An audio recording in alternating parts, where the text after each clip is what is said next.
Josh has invested all of his $500,000 winnings from the casino into a mattress.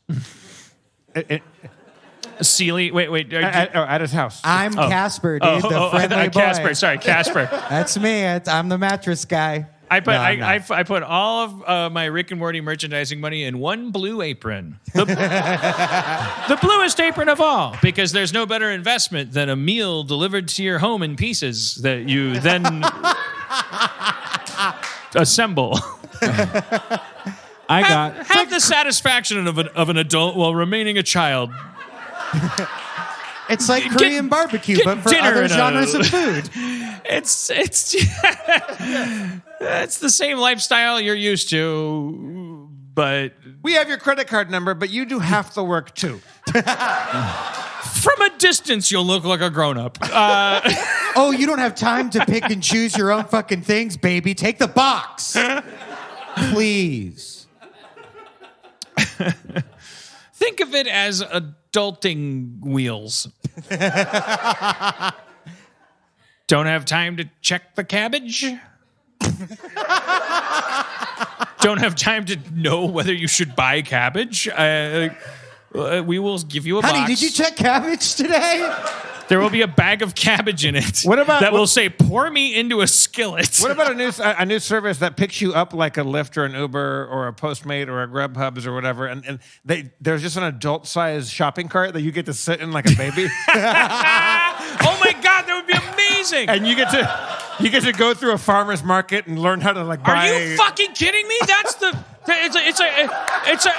now this guy's talking about fucking like, God damn it. You could do a cheaper one. A giant Lily Tomlin shopping cart where you get to remember. You put you sit facing a fucking dude who's like, or whatever, a parental figure, who's like, well, what do you like? and you're like encouraged. You're encouraged to be like. They tell you like they're like, you are not here to please this person. Like we want you to cry, throw a tantrum, like test us. Yes. And it's like they're starting, they just wheel you around and they go like, do you like Lucky Charms? They're like, no! And you just get to like fucking, I have so much rage and shame in me right now that would be exercised by that. I'm not, I know it sounds like a big fucking joke, but and I know it's not really viable as a financial institution.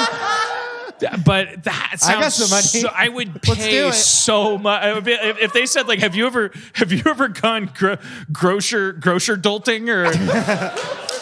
What about like the Uber pool version of that? Would it be like a double wide so everybody gets to kick their legs out? Yeah, you do it with friends, and you get to like pedal the cart like one of those beer. If you pay less, they have to be just in the cart and they get like carrots put on them or whatever. Oh, how amazing would it be if the person was a giant robot? That was just adult. Like mom legs from like Muppet Babies or whatever. And you could like throw food at it and go like, fuck you, bitch, fuck you.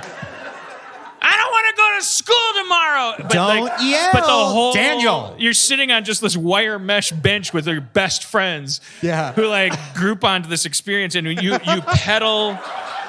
And you go like, let's go. So what do you guys want to do? And you just go, let's go to the beer aisle. And it's like, give us beer. And the robot's programmed to go like, you're not old enough. Blue-bee, blue, blue. And you're just like, fuck you, you piece of shit. Are you sure you meant to talk to your mother like that? Dan Harmon. Dan Harmon party.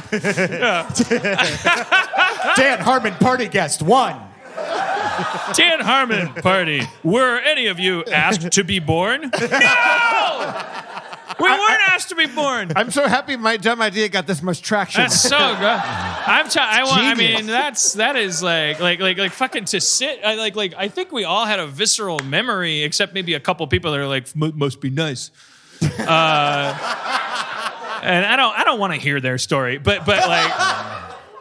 But like that feel, I forgot, you know, like that, because it's not something that's celebrated. But it's like, holy shit, like putting your little tushy in a fucking shopping cart and wheeling your crabby little ass around and asking what you like and don't like. It's not like you got anything that you wanted, right? But it's actually the agency is what's delicious. It's like you just being able to go like, I want nanas. We got bananas. I'm like, those are green. They turn yellow eventually. Says you. You know, just the right to be a little prick. I don't mean to like burst the bubble, but I feel like with like the right amount of mushrooms, you could do this from your very home. Well, virtual reality, that could be a huge. It's sort of like remember in the 70s, I remember references like primal scream therapy. You know, like oh, we make fun of everything, but it's like I'm telling you, man, I've been through some shit this year. I'm aware of the fact that I have not been through nearly as much shit as almost anyone listening. That is not how I measure shit. Is by your measurement. But my point is like I've been through some shit this year that most notably I can't talk about, and it builds this fucking. My therapist has told me so many weeks in a row. She's like, "You gonna go get a drink? Are you gonna medicate this?" And I'm like, "Probably." Like, bet ain't no one invented nothing better. She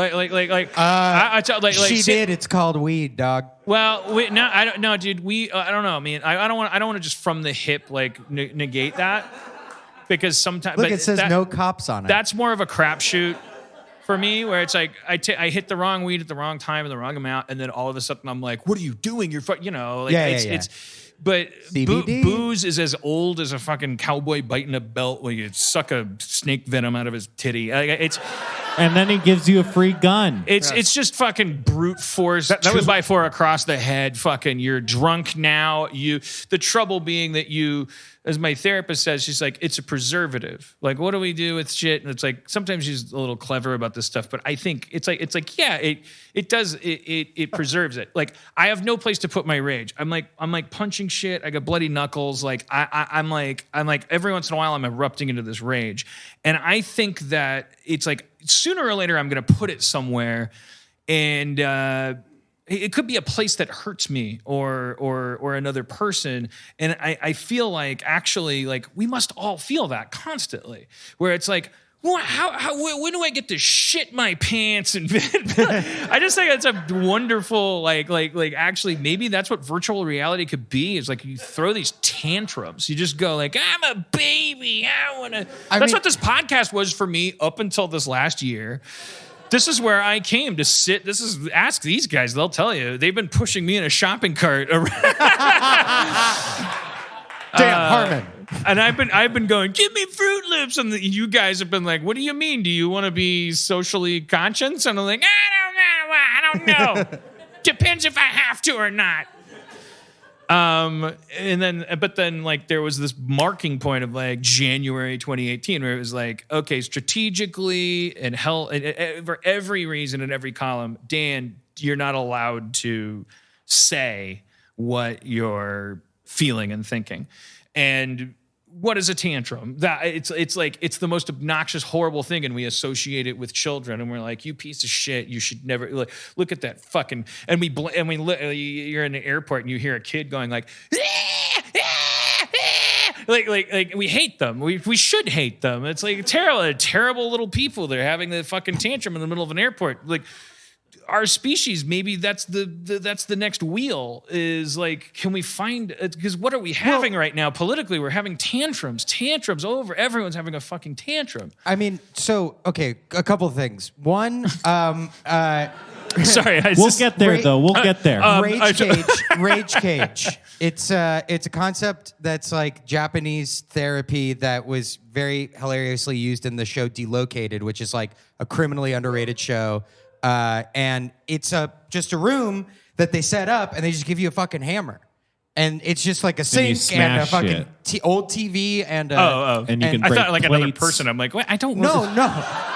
Yeah, dude, I'm not a billionaire. It's called murder.